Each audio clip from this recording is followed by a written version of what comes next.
From the land of lakes, this is 10,000 Takes. Brought to you by Minnesota Score Radio. Wally and Eric back for yet another week as we slice and dice the always busy, always topical Minnesota sports scene. And here we are now getting into late July, the dog days of summer. And we have a lot on our plate, as usual. Let's start with the Minnesota Twins.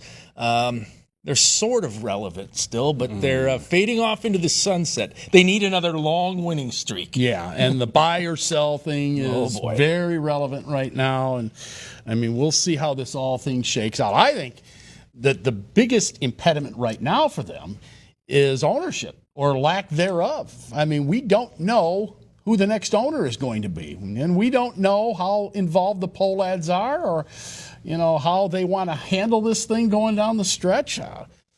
The Twins are not, A, they're not going to win the division. We know that. But B, what is going on with ownership? Our guy, Bob Nightingale, who we had on this very TV show a few weeks ago, seems surprised that they are $500 million in debt, and they want that to carry over to the new owners. So not only do they want $1.7 billion, they would say, hey, pick up the tab on this $500 million we're in debt. Yeah, pay our credit card bills, too, while you're at it. Well, I think the Twins are a franchise right now without a compass. I mean, they're really pointed in no direction. And we're getting towards that late July marker where it's buy or sell, right?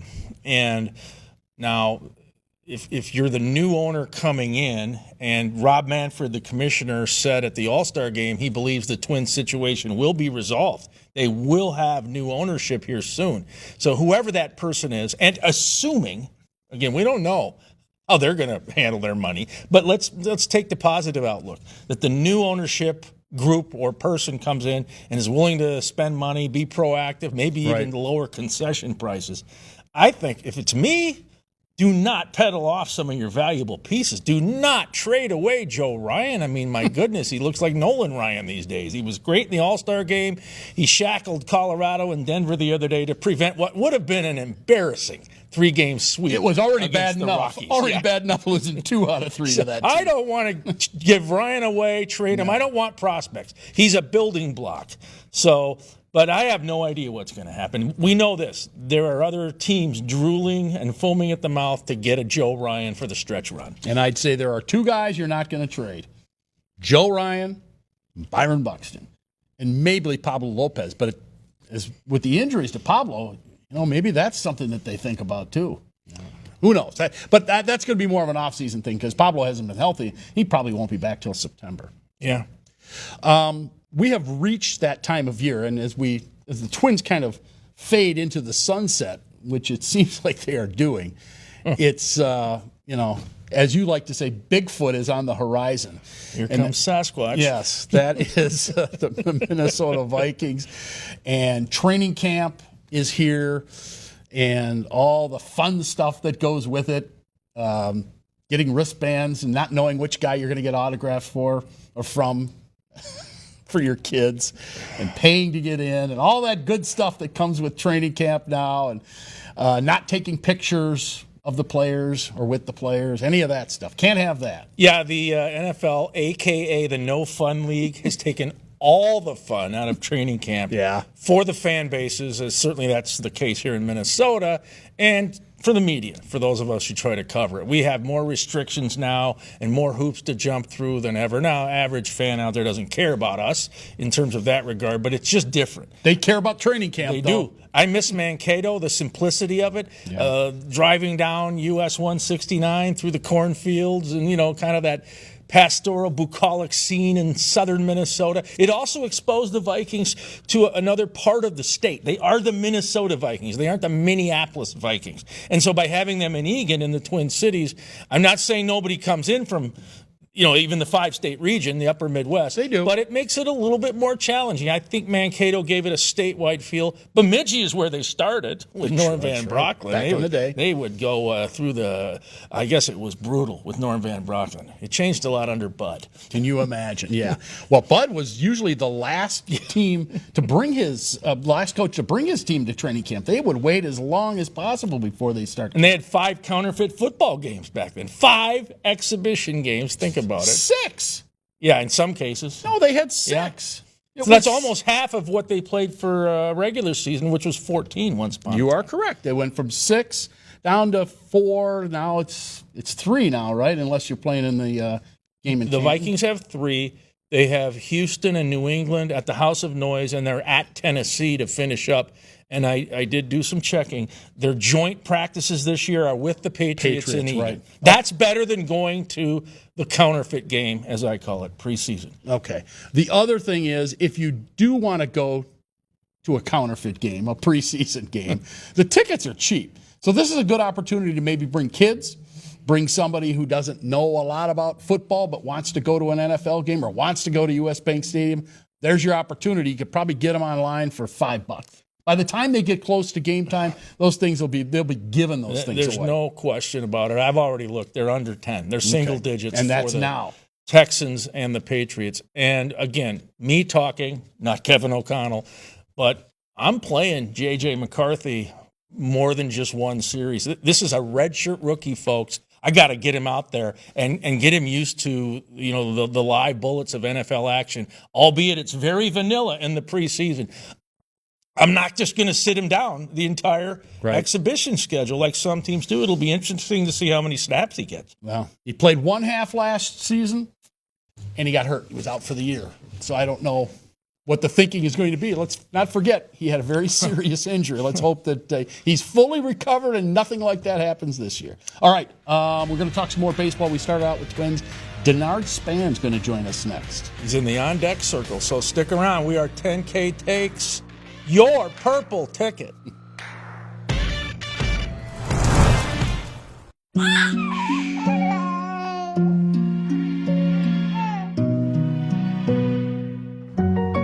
Seeing clearly matters.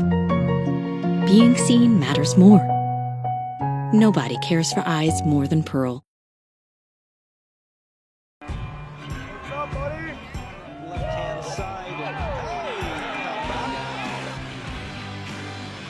I've seen some tough flies before.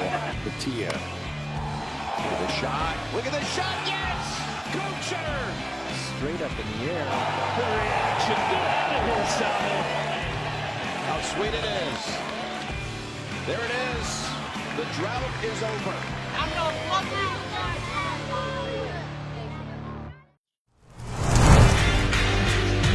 Welcome back. 10,000 takes. And as promised, we're going to talk some more baseball, Twins baseball in particular. And joining us now, former Minnesota Twins center fielder, current Minnesota Twins television broadcaster, Denard Span. Denard, it has certainly been a season of ups and downs for the Minnesota Twins, thus their record hovering around 500. Haven't been able to really make that run to stay above 500. In your eyes, what has been the biggest deficiency for this squad this year outside of the injuries that they've had to that pitching staff? Yeah, I don't think you can put it on just one thing. When I look at the entire team, you can start with the pitching. The pitching has not been great. We saw in the month of June, they had one of the highest ERAs as a team overall, but especially with their starting pitching. So other than Joe Ryan, he's been the main guy who they've been able to rely on. So you can start there, and then also offensively. When I watch them play, I just don't see a team that has like a real identity. I'm not sure if they're a power hitting team. I'm not sure if they're a speed team. I'm not sure if they're a contact hitting team. I think just on both sides of the ball, I think there's some question marks. Denard, how much do you think the Twins miss Max Kepler in right field? I think Matt Wallner's been up and down, but I think defensively is where I really notice the difference. Kepler made a lot of plays in right field. Yeah, I think now that you say from that part of Defensive side of the game, I think, yeah, Max was, just a little bit, mobile, I guess you can say. He played that right field wall better than anybody that's ever played the position at target field. But I don't think that if the team had Max Kepler, they'd be in first place right now. That's no knock on him or the team or Matt Walton or anybody else. But once again, I just think that they from an identity standpoint, they just I think they need to have I think it'd be nice if they had a little bit more speed and had a few more players that were dynamic, in my opinion. One or two more guys.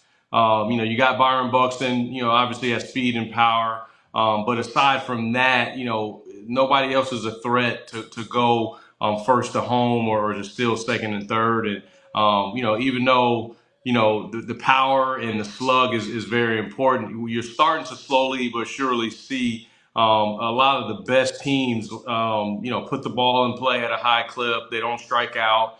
They get the bunts down when they need to, and they can go first and third. They're aggressive on the bases.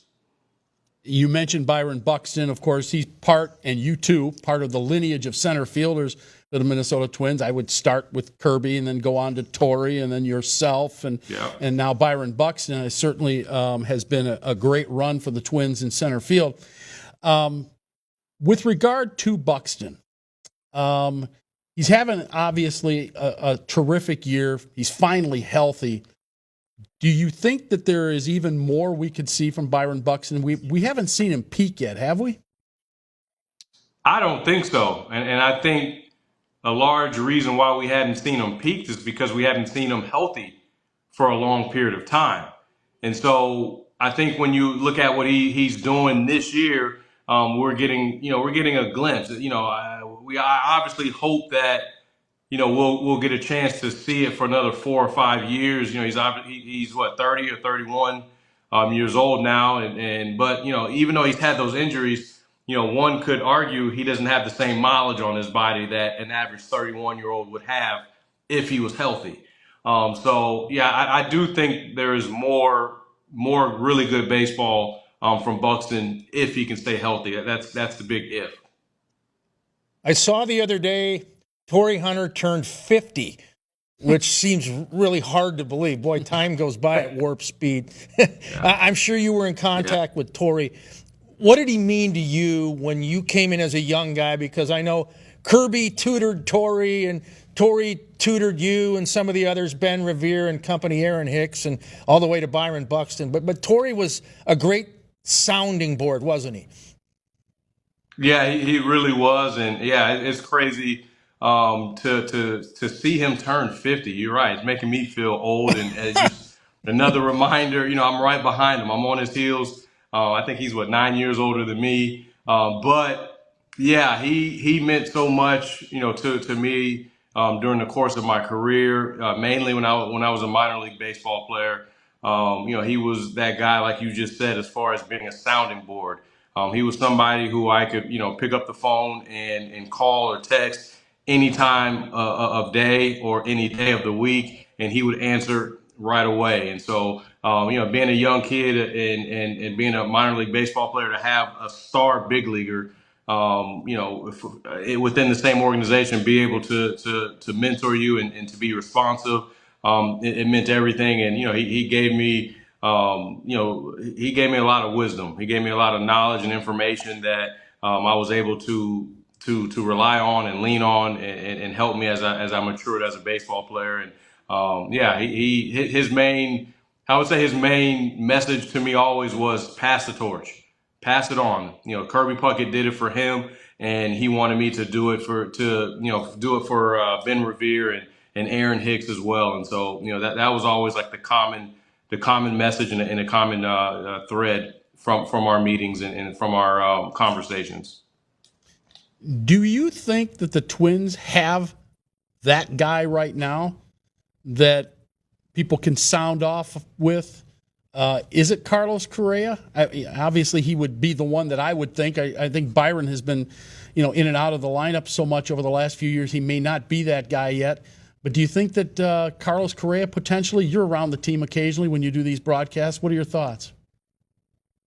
Yeah, I definitely think Carlos Correa has the respect of the entire squad, by the way he carries himself, by the way he works, by the way by what he has accomplished as a player. I definitely do think he is the leader of the ball club from my eyes, from the outside looking in.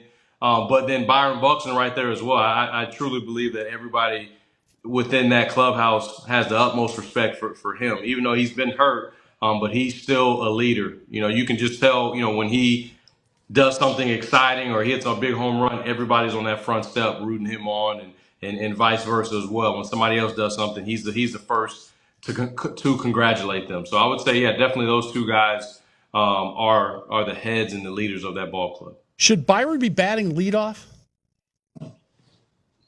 It's a new game. It's a new era, I should say. He's obviously not a traditional leadoff hitter from the standpoint of, his on-base percentage and maybe his whiff percentage and things like that. But, you look around the league and you don't see too many prototypical leadoff hitters of yesterday's game. You just don't. You could argue, he has the speed and athleticism to be a leadoff hitter. And also, too, he's the best hitter in the lineup right now. So, the leadoff hitter, he's going to be the guy who's going to get the most ABs in the game. So, yeah, you want him hitting as much as possible. Just like Shohei out in Los Angeles. All right, Exactly. I want to ask you, because you have connections to the Minnesota Twins and the Washington Nationals as a player and a broadcaster, and those two teams meet this weekend in Minneapolis. Give us the 411 on James Wood, the prospect for the Nationals. He was an all-star, and he was part of that Juan Soto trade. I know the Nationals are in a teardown, but this Wood looks like he's the real deal. Yeah, he definitely is. And, he's a guy that I think he's on the verge of being a superstar caliber player. He hits for power, hits for average, plays solid defense out there, is a really good athlete. He's very young. And so I think his ceiling is very, very high. And he does something that not too many young hitters do when they first come in the league, which is, hit the ball for power to the opposite field.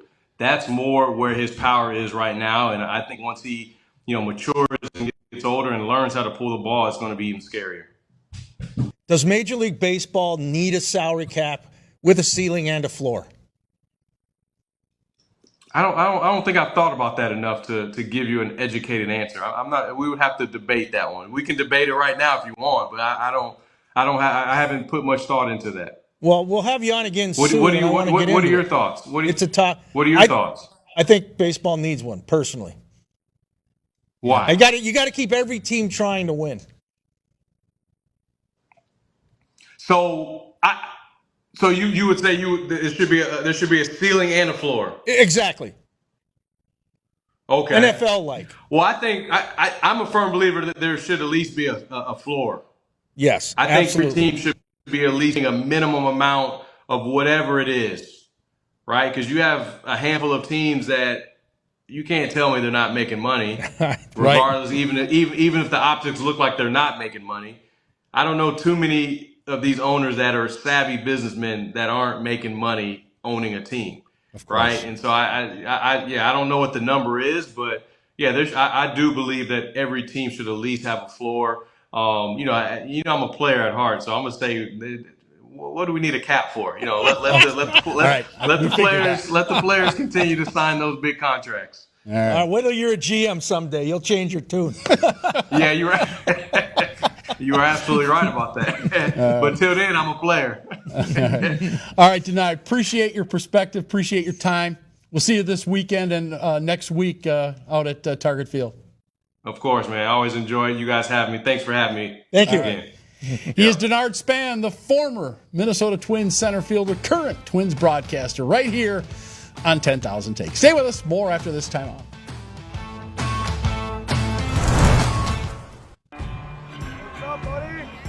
Left-hand side. I've seen some tough flies before. Batia with a shot. Look at the shot. Yes! Coacher! Straight up in the air. The reaction. Get out of here, Sally. How sweet it is. There it is. The drought is over. I've been meaning to give you these for many years. I think they're perfect.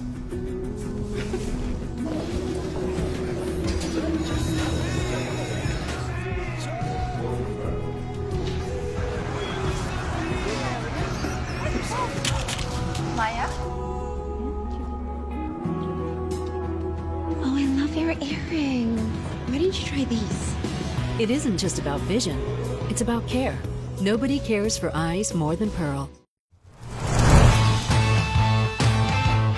We are Minnesota Scores 10,000 Takes. And here's a quote that was kind of reverberating through Indianapolis last weekend. Pay us what you owe us. And that's the saying that was on the pregame warm-up T-shirts for the WNBA All-Stars. And basically what they're saying is, okay, you got great TV ratings compared to years past. I think that the WNBA All-Star Game in and of itself was the highest rated they've ever had. Of course, it was on ABC, so that's a factor. Then that works in their favor. But the arenas are starting to fill up. The Caitlin Clark, Angel Reese, Paige Beckers, those players have brought some name recognition that maybe they didn't have before. Not to say that they're any better or worse than some of the stars they've had in the past, but people are starting to pay attention, and the players are saying, pay us what you owe us. And I can hardly blame them. Now, Nafisha Collier, the star of the Minnesota Lynx, had a huge game in that All-Star game, but that's not even what this story is. This is about the players saying, all right, it's time now that we don't have to take jobs in the off-season. Yeah.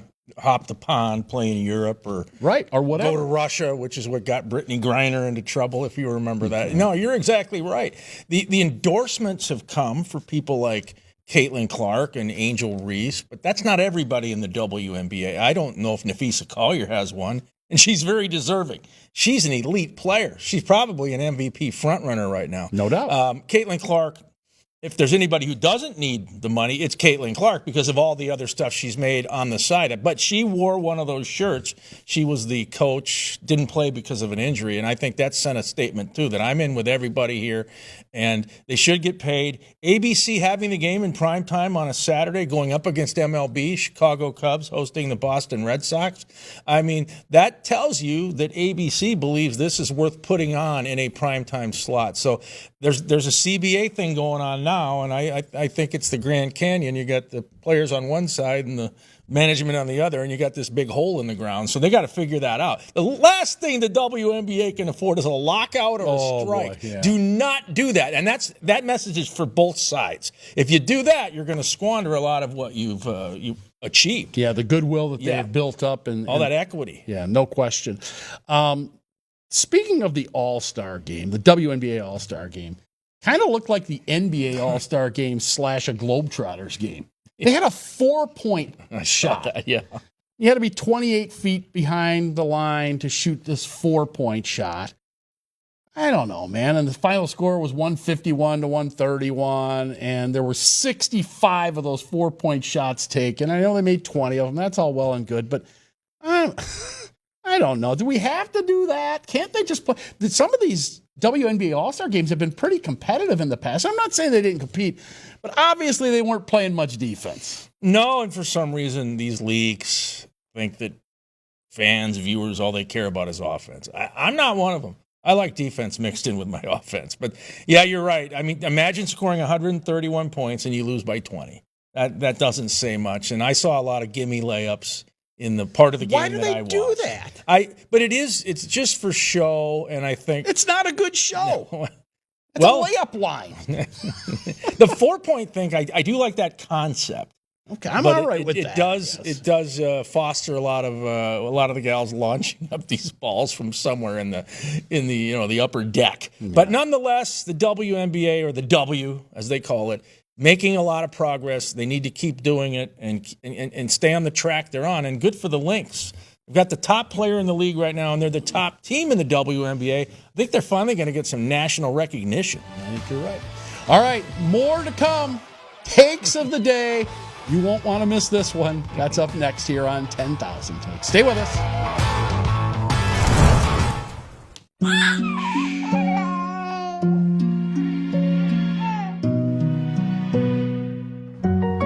Seeing clearly matters. Being seen matters more. Nobody cares for eyes more than Pearl. Left-hand side. I've seen some tough lies before. Batia. To the shot. Look at the shot. Yes! Coacher! Straight up in the air. The reaction. Get out of here, Sal. How sweet it is. There it is. The drought is over.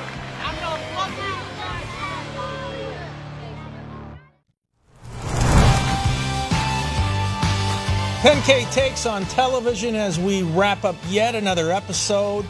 Big shout out to the viewers here in the Twin Cities and, of course, up I-35 in the Twin Ports of Superior and Duluth. All right, takes of the day. Those people watching are going to find out, are you a grumpy guardian? Are you a cranky commander? Maybe you're a happy camper. What is it today? Boy, I think you might have spoiled my take here. All right. So, as many know, I'm a close follower of the baseball team formerly known as the Cleveland Indians. And recently, the commander-in-chief got on social media and said, hey, that name should be changed back to the Cleveland Indians. Well, I don't disagree with that. I do think that politicians should stay out of naming baseball and football teams. I think it's crazy. I think there are a lot more things we should be worried about in the world as politicians, whether it's the president of the United States, whether it's the governor or whoever. How about wars overseas? How about grocery prices here in the U.S.? There are a lot of things we should be concerned about if I'm a politician, and I don't think that the naming of a baseball team in Cleveland, Ohio is one of them. Again, I wouldn't mind seeing it go back to the Cleveland Indians, but that's neither here nor there. Look, what if I said that we should change the name of the Minnesota Vikings? Let's face it, the Vikings were pillagers. They came into Western Europe and killed and pillaged and did a lot of bad things. As a matter of fact, probably wouldn't be a bad thing to rename the Vikings. We haven't won a Super Bowl here in Minnesota, so let's get rid of that name, change it to something else, and maybe we get the POTUS and the governor to join us on board with that. Oh, boy. Yeah. That'd be quite the reunion. Let's see what the mood meter says. Oh, yes, grumpy guardian. I don't use that word, as you know. Yeah, well, I can. All right, well, I'll keep it on the same subject. How about that? Because I know there's a lot going on in D.C., and you laid it out well. There are U.S. problems. There are global issues. There's a lot of things for the POTUS to be focused on, but apparently he's laser-focused on the Washington Commanders, who used to be the Redskins. They changed their name a few years ago, and by the way, last season, they were remarkable. They were one win from going to the Super Bowl, and they had Jaden Daniels, the most electric rookie I've seen in a few years. But he wants them to go back to a name that many of us think is racist. And that's why Washington made the change anyways. And when they got rid of that toxic owner, Daniel Snyder, the new owner, Josh Harris, and his group, which includes Magic Johnson, they wanted a fresh start. They wanted to turn the page. I feel like Commanders has been good karma for Washington. The team is finally winning. I don't think there's any need to go back. Besides, think of it this way. You've already got all of your marketing geared towards Commanders, T-shirts, jerseys, caps, pennants, you name it. That horse is out of the barn. And one thing the POTUS has done is saying, all right, you want your new downtown D.C. dome? Well, you're not going to get it if you don't change the name. Well, guess what? Josh Harris in Washington can also say, well, maybe we'll cross the Potomac and go to Virginia or stay in Maryland. They might build him something. So I would not cave in if I'm Josh Harris. He's a billionaire, too. He's got the money to go mano a mano. But it'll be interesting to see what happens with Cleveland and Washington, but I don't think there's going to be name changes. I really don't. And I'm on board with keeping it as it is. No. I know in Cleveland the ownership, or at least management there, so it's not on their radar. So I don't think it's going to happen. I don't think the Commanders are going to go back either. Yes. Besides, Commander-in-Chief, you said it earlier, that's a page out of What the POTUS is. He's the Commander-in-Chief. He should be honored. I guess. All right, we got to go. Thanks for tuning us in. This is 10K Takes Your Sports Ticket.